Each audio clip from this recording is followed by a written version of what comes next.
Olá, boa noite. Este é o Giro Veja com os destaques da terça-feira. Depois de reuniões com líderes da Câmara dos Deputados e do Senado, a presidente Dilma Rousseff ouviu um duro diagnóstico. A proposta de criar um imposto novo, similar à antiga CPMF, dificilmente vai passar pelo Congresso. Em primeiro lugar, porque Dilma não tem uma base sólida nem fiel na Câmara, ou seja, não tem os votos suficientes. Segundo, porque dada a situação caótica da economia, um governo a caminho do naufrágio, é difícil imaginar qual será o deputado que vai topar associar o seu rosto à criação de mais um imposto. Uma avaliação possível hoje é que só um discurso de ameaça de colapso no país, num cenário extremo, poderia emparedar o Congresso e forçar a votação da CPMF.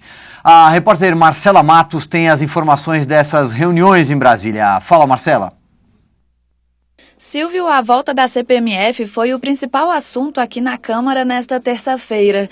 E olha, a chiadeira foi geral.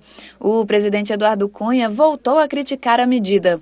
Disse que a CPMF é insuportável e ainda ironizou a proposta de aumentar a alíquota de 0,2% para 0,38% para que os municípios também sejam beneficiados. Para Cunha, a taxação maior significa apenas uma derrota maior.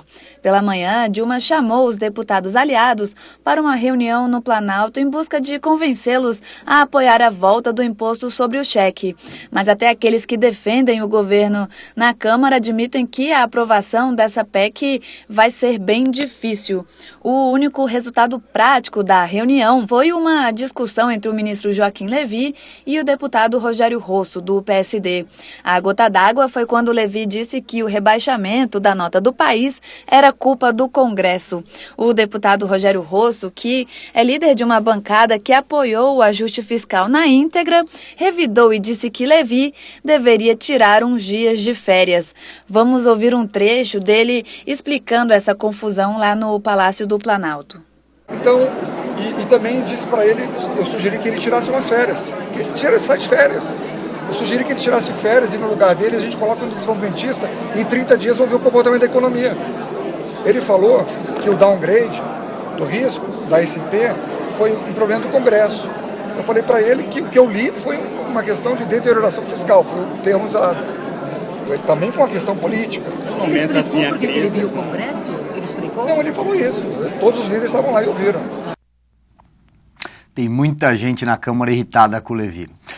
Na economia, o presidente do Banco Central, Alexandre Tombini, resolveu resgatar o estilo Guido Mantega e lançar aquelas previsões que nunca se cumprem. O Eduardo Gonçalves conta.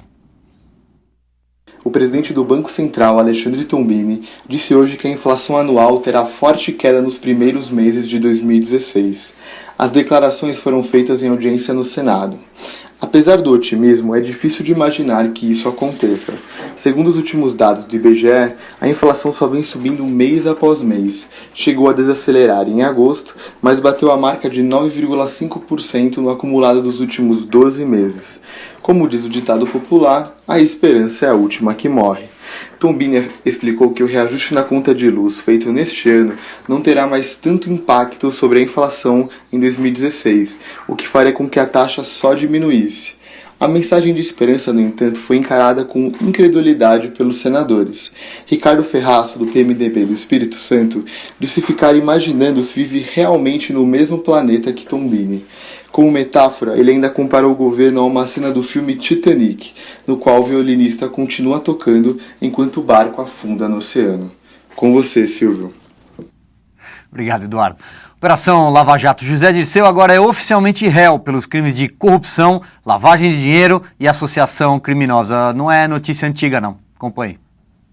Oi, Silvio. Pois é, quase 3 anos depois de ter sido condenado por corrupção ativa no julgamento do Mensalão, Dirceu hoje voltou ao banco dos réus, mas dessa vez na Operação Lava Jato. É que o juiz Sérgio Moro aceitou denúncia do Ministério Público contra o petista e outras 14 pessoas, entre elas o ex-tesoureiro do partido João Vacari Neto, os lobistas Fernando Moura e Milton Pascovitch, o irmão de Dirceu, Luiz Eduardo, e o ex-assessor do petista Bob Marques.